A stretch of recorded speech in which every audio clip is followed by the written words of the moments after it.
The Iranian Foreign Minister Abbas Araghchi arriving in Muscat.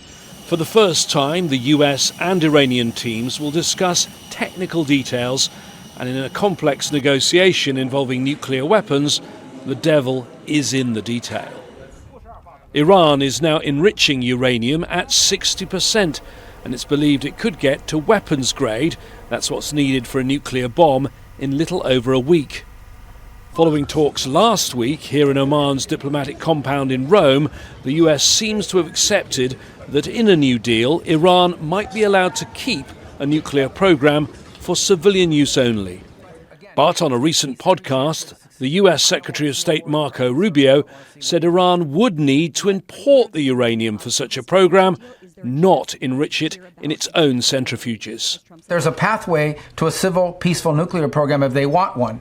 But if they insist on enriching, then they will be the only country in the world that doesn't have a weapons program, quote unquote, but is enriching. And so I think that's problematic. But again, let's give peace every chance here to succeed. I don't want to see a war. The president certainly doesn't want to see one either.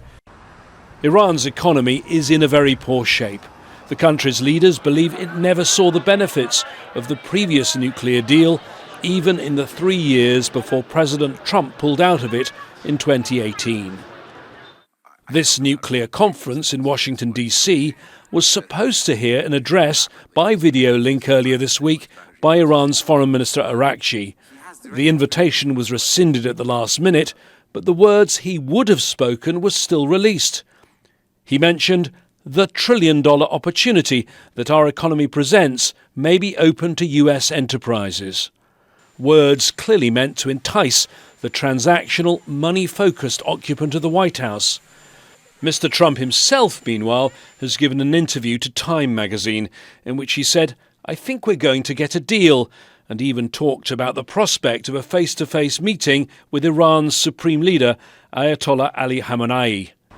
From a first meeting 3 weeks ago in Muscat, to Rome, and now back to Muscat again, the talks continue despite many unresolved issues and formidable challenges ahead. James Bays, Al Jazeera. Make sure to subscribe to our channel to get the latest news from Al Jazeera.